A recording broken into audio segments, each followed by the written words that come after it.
The grand chamber of the Galactic Council stretched 500 meters in every direction. Representatives from over 100 worlds sat in their designated sections, their varied forms creating a tapestry of the galaxy's diversity. Some breathed oxygen, others methane. Some stood on legs, others floated in containment fields. But today, every eye and sensor turned toward the human standing alone at the center platform. Ambassador Elena Voss kept her face calm. She had practiced this expression for weeks, knowing this moment would come. Her simple gray suit contrasted sharply with the elaborate robes and technological augmentations worn by the other delegates. She looked small and insignificant under the massive domed ceiling. And that was exactly how the Korvax Empire wanted her to appear. High Commander Throcknor of the Korvax Empire rose from his elevated seat. He was massive, nearly 3 meters tall, with 4 arms covered in ceremonial armor that gleamed under the chamber lights. His species had conquered 17 star systems in the past century. They possessed weapons that could crack planets and shields that bent space itself. When he spoke, his voice boomed through translation devices. Humanity stands at a crossroads, Throcknor declared. Your species has expanded into territories that the Korvax Empire claims by right of ancient treaties. You have 48 hours to accept our terms. Surrender your military forces. Accept Korvax governors on all human worlds. Submit to our rule, or face total war. Murmurs rippled through the council chamber. The Xyloth delegation, insectoid beings with compound eyes, clicked their mandibles in what might have been sympathy. The Kaldari, crystalline entities that communicated through light pulses, dimmed slightly in what their species considered a gesture of mourning. Everyone knew what this ultimatum meant. Elena accessed the data display on her wrist console. The numbers appeared in holographic form above her head for all to see. The human military consisted of approximately 3,000 warships. They were modern vessels, well-designed and efficiently crewed. Humanity had been proud of building such a force in only 2 centuries of spaceflight. The Korvax Empire possessed 50,000 warships. Each one was larger than the best human vessel. Each one carried weapons that could destroy a human ship in seconds. Their shields could absorb sustained fire from dozens of human missiles. Their sensors could detect a human fleet from 3 star systems away. The math was simple. The conclusion was obvious. Humanity could not win. The Council recognizes the difficult position humanity faces, said Speaker Voresh, the elected head of the Galactic Council. The elderly Zentari looked down at Elena with genuine sadness in his many-faceted eyes. Does humanity request council mediation? Elena knew what that meant. Mediation would result in slightly better surrender terms. Perhaps the Korvax would allow human cultural practices to continue. Perhaps they would not strip every world of resources. Perhaps they would treat human citizens as second-class subjects rather than slaves. It was still surrender. The Council cannot intervene militarily, added Ambassador Quellen of the Hectory Union, one of the more powerful council members. The Korvax have not violated galactic law. Their claim to the disputed territories has historical precedent. And frankly, no alliance of council members wishes to face Korvax military power over human independence. Translation: You are alone. We will watch you fall. We will offer words of sympathy, but we will not risk our own worlds for yours. Elena had expected this. Her intelligence briefings had predicted every word of this session. Earth's diplomats had spent months trying to build alliances, offering trade deals and technology exchanges. Some species had been sympathetic. None had been willing to fight. High Commander Throcknor smiled, revealing rows of sharp teeth. Humanity is young. Your species has talent and potential. Under Korvax guidance, you could become valuable members of our empire. Resist, and we will demonstrate why 17 civilizations chose submission over destruction. Your 3,000 ships will burn. Your worlds will be occupied. Your people will learn that defiance has consequences. The chamber fell silent. This was the moment. Elena was supposed to ask for more time to consult with Earth. She was supposed to show fear, desperation, perhaps anger. The psychological profile that Korvax intelligence had built on humanity suggested they would rage against the inevitable before finally accepting reality. Instead, Elena smiled. It was a small smile, barely noticeable, but several delegates who had been watching her closely saw it. The Xyloth ambassador leaned forward, antennae twitching. Something was wrong. Humans did not smile when facing extinction. High Commander, Elena said, her voice steady and clear, Humanity appreciates the generosity of your offer. We request 72 hours to consider your terms and prepare our response. Surely you can grant us 3 days to make such a momentous decision. Throcknor laughed, a deep booming sound. 3 days to delay the inevitable? Very well, Ambassador. Humanity may have its 72 hours. We are not unreasonable. Use this time to say goodbye to your independence. Use it to prepare your people for the wisdom of accepting Korvac's rule. When the time expires, we expect your unconditional surrender. Elena bowed slightly, a gesture of respect that cost her nothing. Thank you, High Commander. Humanity will use this time wisely. She turned and walked toward the exit, her footsteps echoing in the vast chamber. Delegates whispered among themselves. Some felt relief that war might be avoided. Others felt pity for the doomed human species. A few felt unease at Elena's calm demeanor, but they dismissed it as shock or denial. As Elena passed through the massive doors, she activated her secure communication device.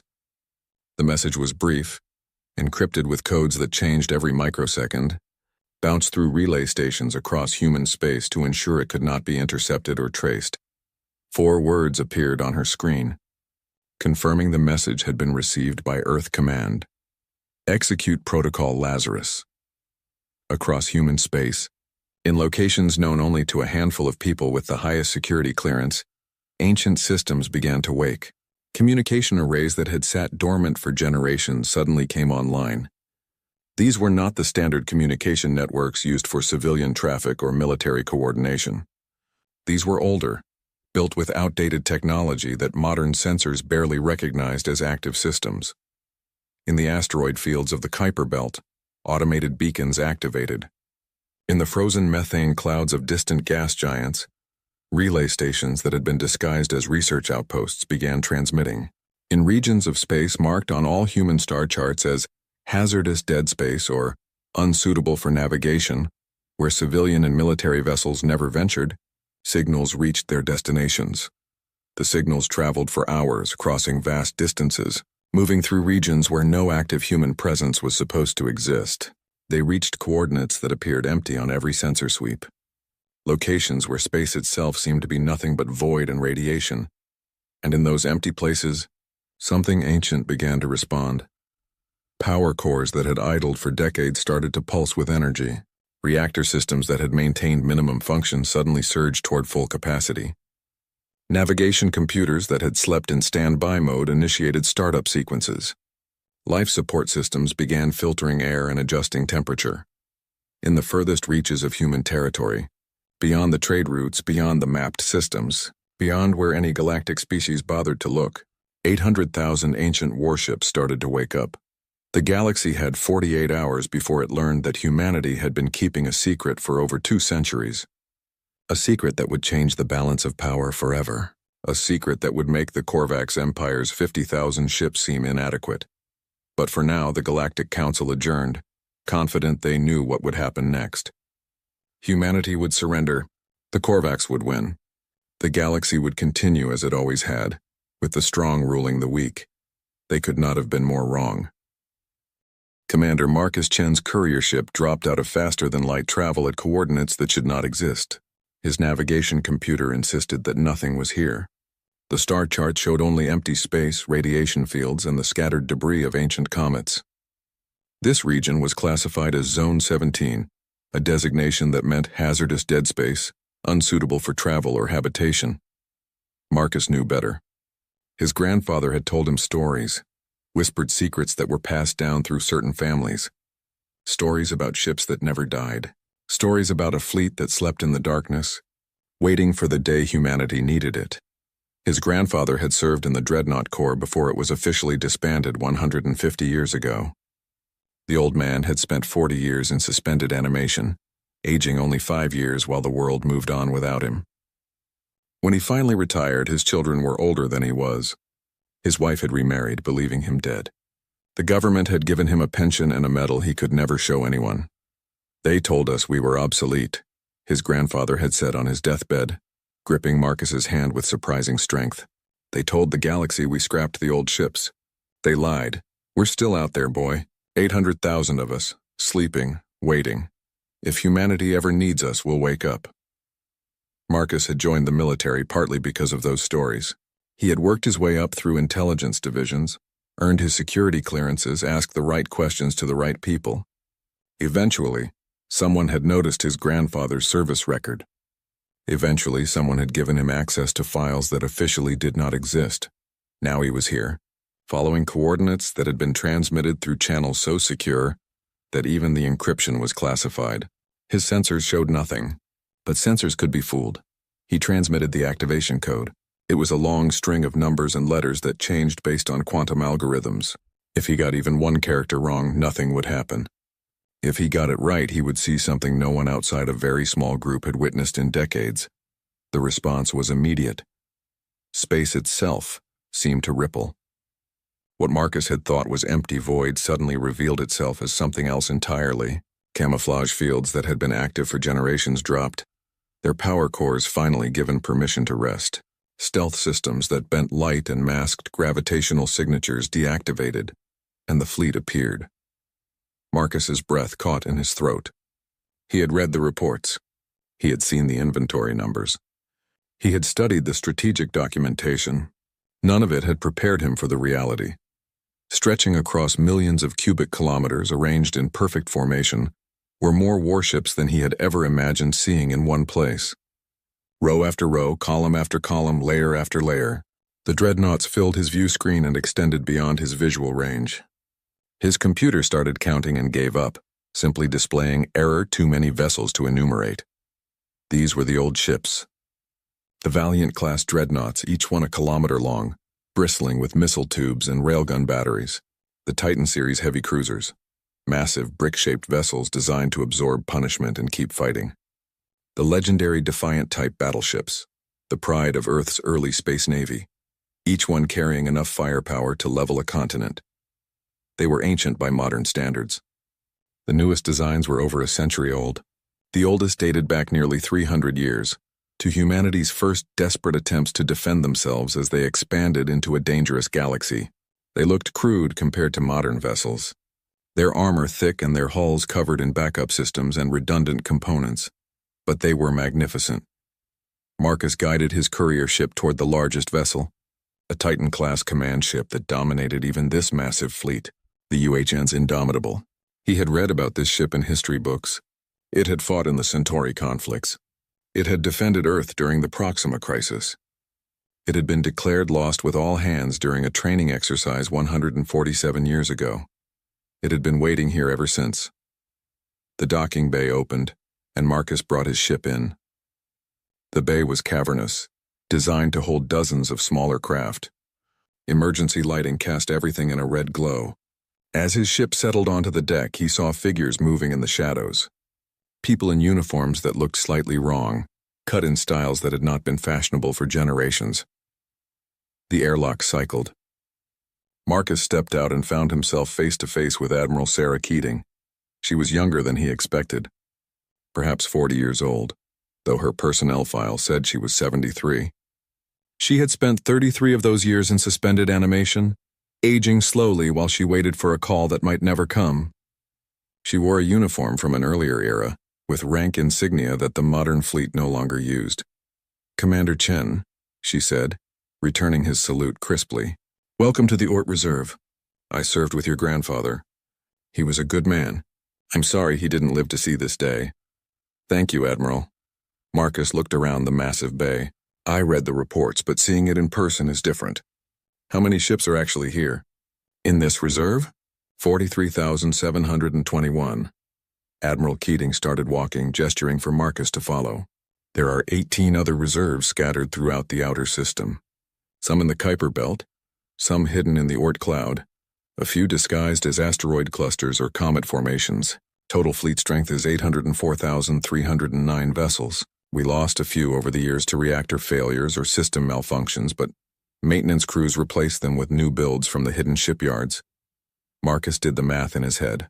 800,000 ships, each one crewed by at least 500 people, minimum. How many personnel? 400 million, give or take. Admiral Keating led him through corridors that hummed with increasing power.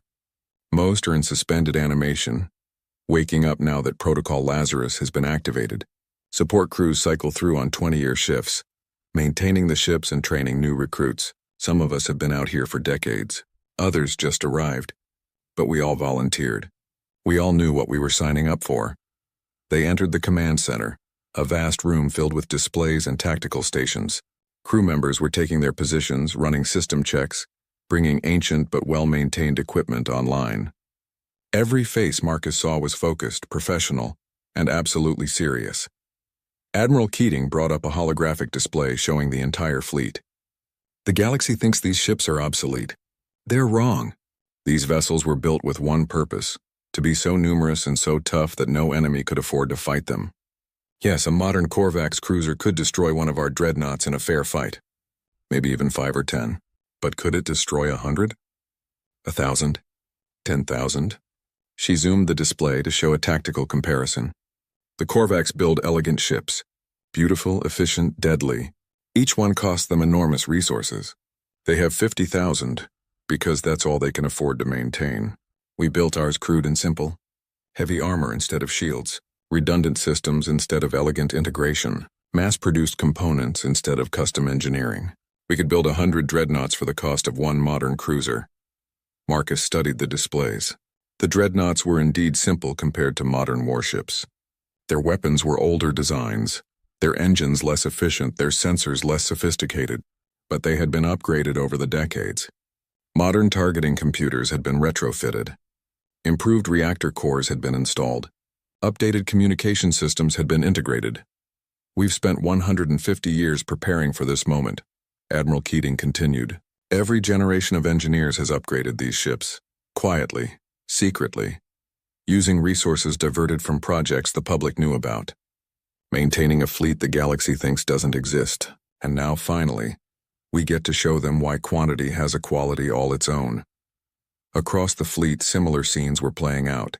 Veterans were emerging from suspended animation pods, their bodies adjusting to consciousness after years or decades of sleep. They were disoriented, confused, asking what year it was, whether their families were still alive. But they were also trained, experienced, and ready.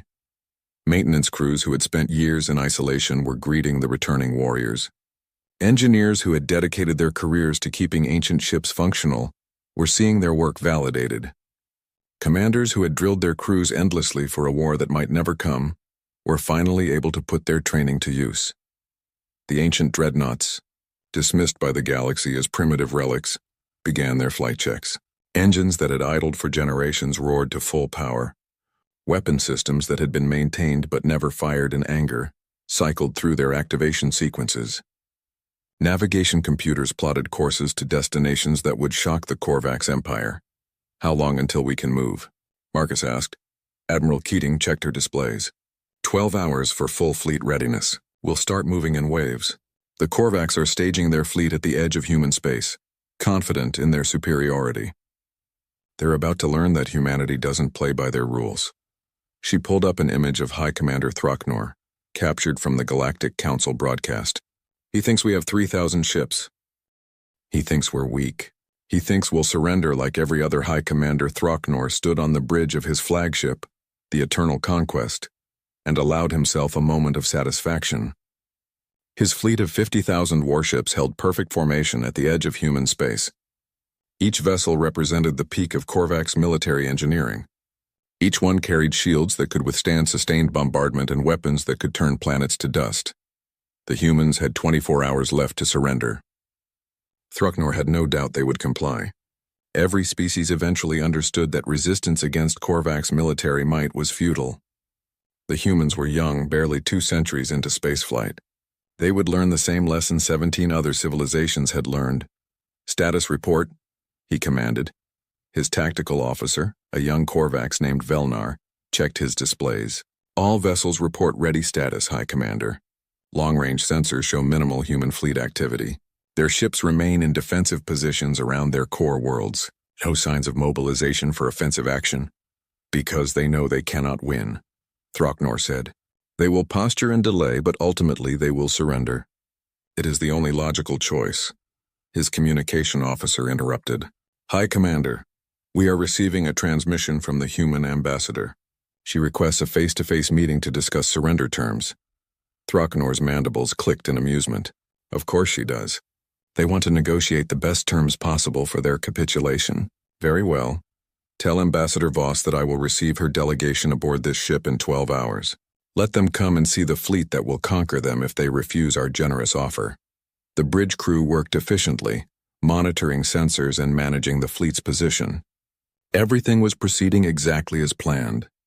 Throcknor had executed this scenario 7 times before with other species. The pattern was always the same. Initial defiance, desperate negotiation attempts, and finally surrender when they truly understood the impossibility of victory. Then the alarms began. The sound was subtle at first, just a minor alert from the sensor stations, but within seconds it escalated to a full emergency tone that filled the entire bridge. Warning lights flashed red. Tactical displays lit up with contact markers appearing faster than the computers could process. Report, Throcknor barked, his forearms gripping the command console. Velnar stared at his screens, his expression confused. High Commander, we are detecting massive fleet signatures emerging from FTL. Multiple vectors. Hundreds of vessels. No, thousands. The computer is still counting. Thousands? Throcknor moved to look at the tactical display himself. It showed the Korvax fleet as a tight formation in blue. Surrounding them, appearing from every direction, were red markers indicating hostile contacts. The computer was adding new contacts every second. This must be a sensor malfunction. The humans do not have thousands of ships. Recalibrating sensors now, the sensor officer reported, his fingers moving rapidly across his console. Running full diagnostic. High Commander, the sensors are functioning normally. The contacts are real. We are detecting ship signatures on all sides of our position. The tactical display updated, and Throcknor felt something he had not experienced in decades. Genuine shock. The red markers had multiplied. They formed a sphere around the Korvax fleet, surrounding them completely. The computer had stopped trying to count individual vessels and instead displayed a simple message. Enemy fleet size 800,000 plus vessels. That is impossible, Throcknor said quietly. No species in the galaxy has that many warships. Even the combined fleets of all council members together do not number more than 200,000. Scanning vessel types, Velnar reported. High Commander, the computer identifies these as human designs but very old ones. Dreadnought-class vessels mostly. Designs dating back 100 to 300 years. Ships that were supposedly decommissioned and scrapped generations ago. The main view screen activated, showing the space around the Eternal Conquest. Where there had been empty void before, there were now warships. Endless rows of warships. They stretched in every direction, their formation so vast that the distant ones appeared as tiny points of light. Each ship was massive, a kilometer or more in length, covered in armor and bristling with weapons. They were crude compared to Korvax vessels. Their designs were boxy and inelegant. Their engines glowed with older fusion technology rather than modern antimatter cores. Their surfaces showed the wear of age and the patches of constant repair. But there were so many of them. The sheer number made Throcknor's tactical experience scream warnings. Receiving transmission, the communication officer said, his voice shaking slightly, from the human ambassador. Elena Voss's face appeared on the screen. She was not aboard a diplomatic shuttle approaching the Korvax flagship. Instead, she stood on what appeared to be the bridge of a warship, surrounded by human officers in uniform. Behind her, through the viewports, the Korvax fleet was visible, surrounded by the sphere of ancient dreadnoughts. High Commander Throcknor, Elena said, her voice calm and professional. You wanted to discuss terms. I believe we should have that discussion now. Throcknor took a moment to compose himself. He was a military leader with 40 years of experience. He had fought in 18 campaigns. He would not show fear to these humans. Ambassador Voss, this is an impressive display. You have revealed a hidden fleet. But surely you understand that quantity does not overcome quality. My vessels are superior to your ancient ships in every measurable way. You're absolutely correct, Elena agreed. Any one of your ships could destroy a dozen of ours. Perhaps more. Your technology is more advanced. Your shields are stronger. Your weapons are more powerful. We acknowledge all of that. She paused, letting her words sink in. But High Commander, we brought 800,000 ships. Your computers are doing the math right now. Let me help you with the calculation.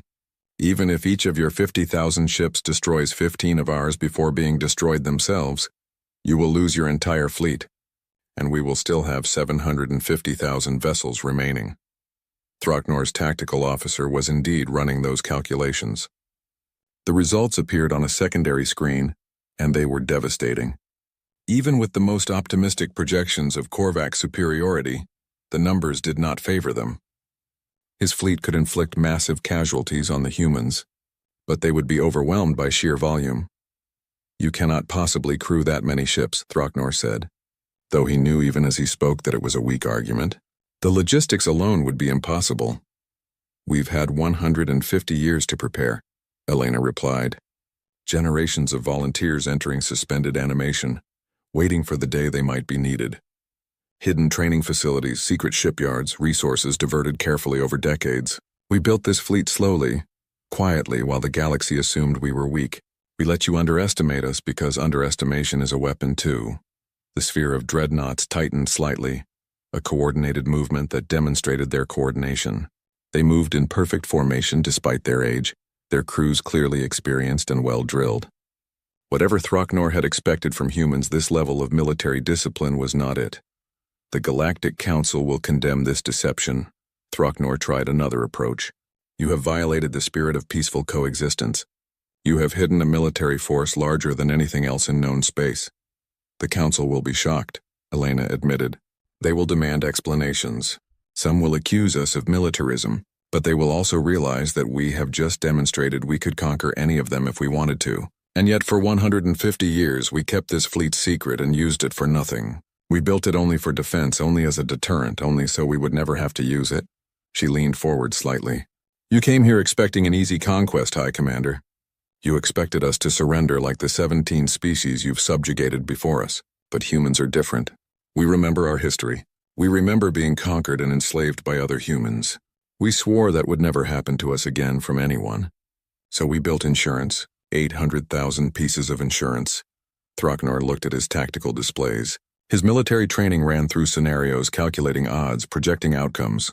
Every simulation ended the same way. The Korvac's fleet would be destroyed. They would inflict heavy casualties, perhaps destroy 200,000 human ships. But they would lose completely, utterly. Not a single Korvac's vessel would survive, and for what?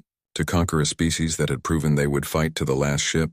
To occupy worlds that would resist for generations? To achieve a victory so costly that the Korvac's empire would be crippled? "What are your terms?" Throcknor asked quietly. "Simple," Elena said. "Withdraw your fleet. Rescind your claim to human territories. Acknowledge human sovereignty. In exchange, we will return to our borders and this fleet will disappear again. The galaxy can go back to normal. You can report to your emperor that humanity was not worth the cost of conquest. And if I refuse?" Elena's expression did not change. "Then we fight. Your fleet will be destroyed. Mine will suffer heavy losses but will survive. Then those 700,000 remaining ships will visit the Korvac's home system and demonstrate that we can do to you what you." The emergency session of the Galactic Council convened just 8 hours after the Korvac's withdrawal. Speaker Voresh looked older than usual as he called the assembly to order. Representatives from every member species filled the chamber, but the atmosphere was completely different from the previous session. Fear had replaced pity. Suspicion had replaced sympathy. Ambassador Elena Voss stood once again at the center platform. This time no one looked at her with pity. The delegation from the Hektari Union kept their distance, their body language defensive. The Xyloth representatives clicked their mandibles in agitation. Even the normally peaceful Kaldari pulsed with colors that indicated distress. "Ambassador Voss," Speaker Voresh began, his voice tight with controlled anger. "The Council demands an explanation. For over a century, humanity has participated in galactic affairs while concealing a military force larger than the combined fleets of all member worlds. This deception undermines the trust that is fundamental to our alliance." Elena had prepared for this. She had spent the past hours with Earth's diplomatic team, crafting a response that would be honest but not apologetic. "Speaker Voresh, honored delegates, I understand your shock and concern. What I'm about to tell you is the truth, without excuse or apology." She activated a holographic display showing Earth's history.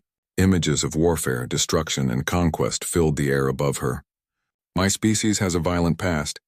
For thousands of years, humans fought humans. We conquered, enslaved, and destroyed each other repeatedly. We learned hard lessons about what happens when the strong prey upon the weak. The images shifted to show humanity's expansion into space. When we reached the stars and discovered we were not alone, we made a choice. We would never again be victims of conquest. We would build a defense so powerful that no rational enemy would attack us.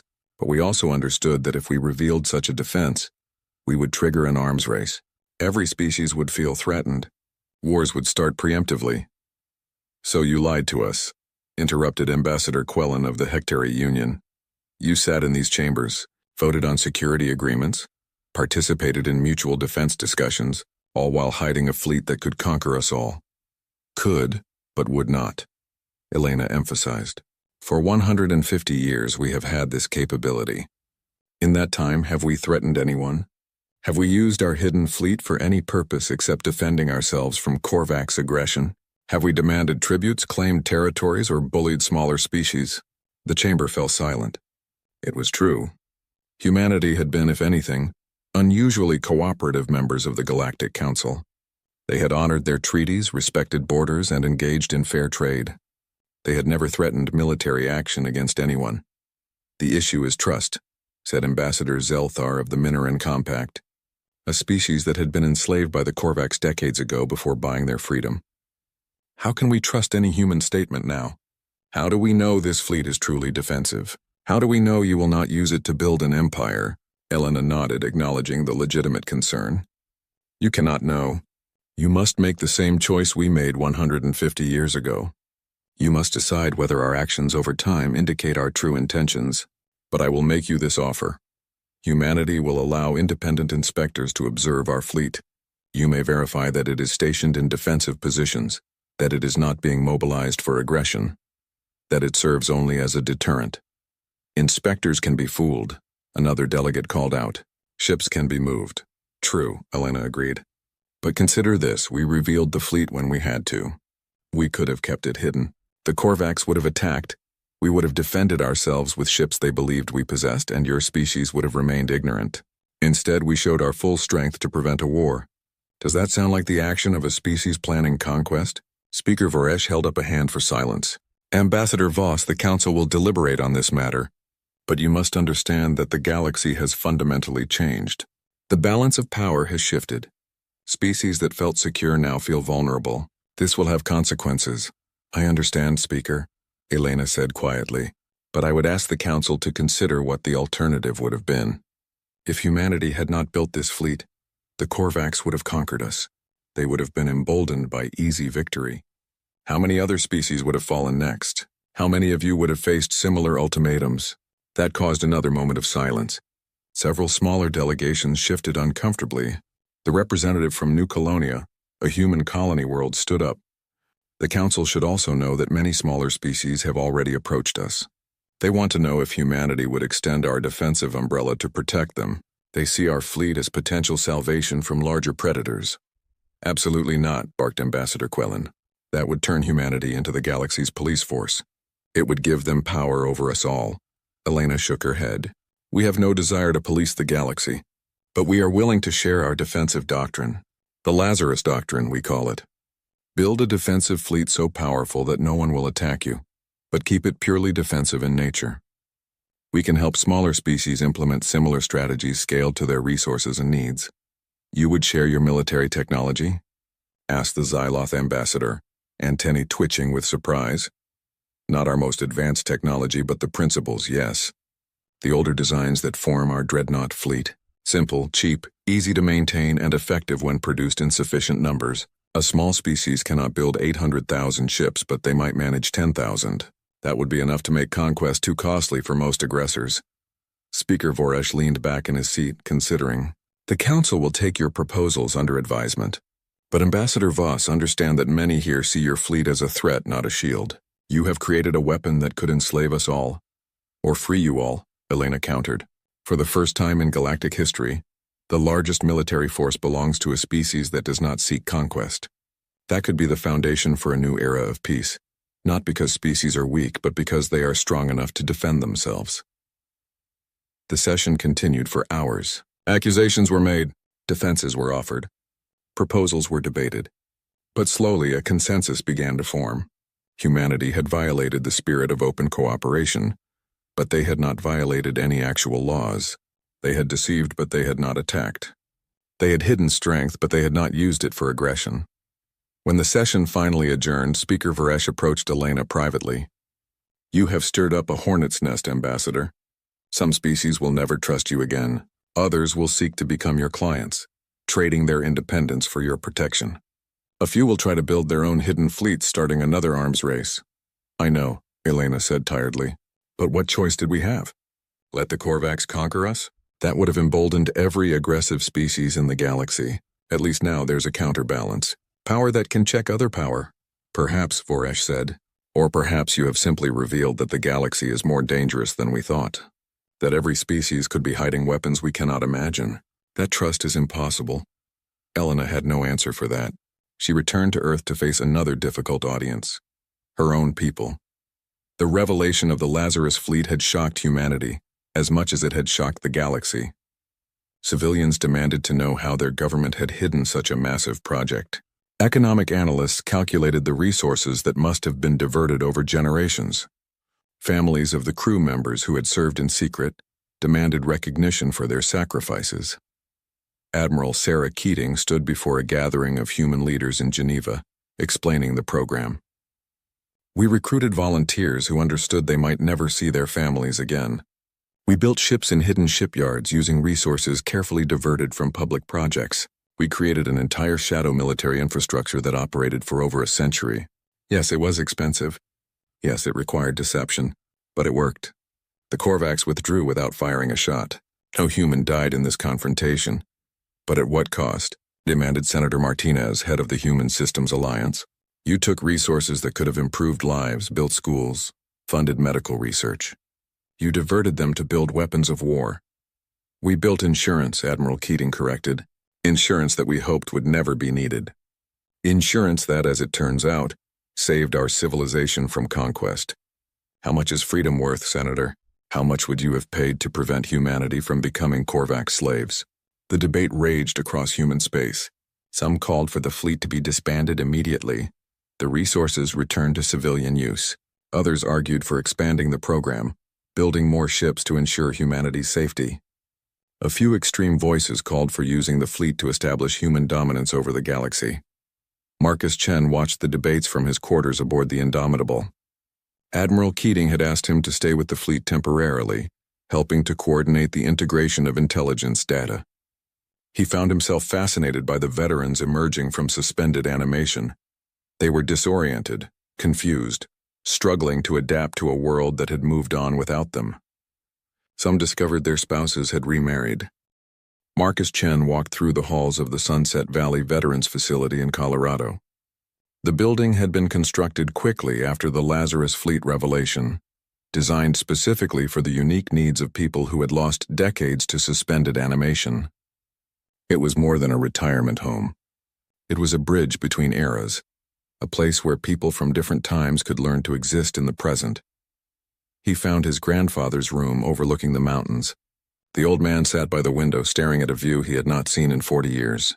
Thomas Chen had entered suspended animation at age 30. He had served 4 10-year tours with brief periods of waking in between. When he finally retired, his body was 40 years old, but the calendar said he was 78. His son had become a grandfather. His wife had died, believing him killed in action, a lie the government had maintained to protect the secret. "Hello, grandfather," Marcus said softly. Thomas turned slowly. Recognition came, but it was complicated. "Marcus, you're older now. Last time I saw you, you were a child. Now you're a man. Time is strange when you sleep through it." Marcus sat in the chair beside him. "I wanted to tell you. I saw the fleet. I stood on the bridge of the Indomitable with Admiral Keating. Everything you told me was true." "Of course it was true," Thomas said, but without pride. Just weariness. "We built 800,000 ships. We kept them secret for over a century. We saved humanity. And now we sit in comfortable rooms and wonder why the world moved on without us." "You're a hero, grandfather. The whole world knows it now." Thomas laughed, a bitter sound. "A hero. Yes, they give us medals and plaques. They name schools after us. But they cannot give us back what we lost. Your grandmother, Marcus. I loved her. I married her. I promised to grow old with her. Instead, I grew old slowly in a frozen sleep while she lived and died without me. The government told her I was dead. She mourned me. She eventually remarried. I do not blame her. She thought she was a widow. But when I came back, she was gone. I lost her to save a humanity that she was no longer part of. Marcus did not know what to say. What comfort could he offer? His grandfather had sacrificed his life for a noble cause, but that did not make the sacrifice hurt any less. The other veterans. Marcus said instead, "How are they doing?" Thomas gestured toward the common areas visible through the window. Some adjust better than others. Captain Williams served one 20-year tour and came back to find his children grown. He struggles, but he has family. Lieutenant Sato served 3 tours and returned to find everyone she knew was dead. She does not struggle. She has given up. We all cope differently with being ghosts in our own world.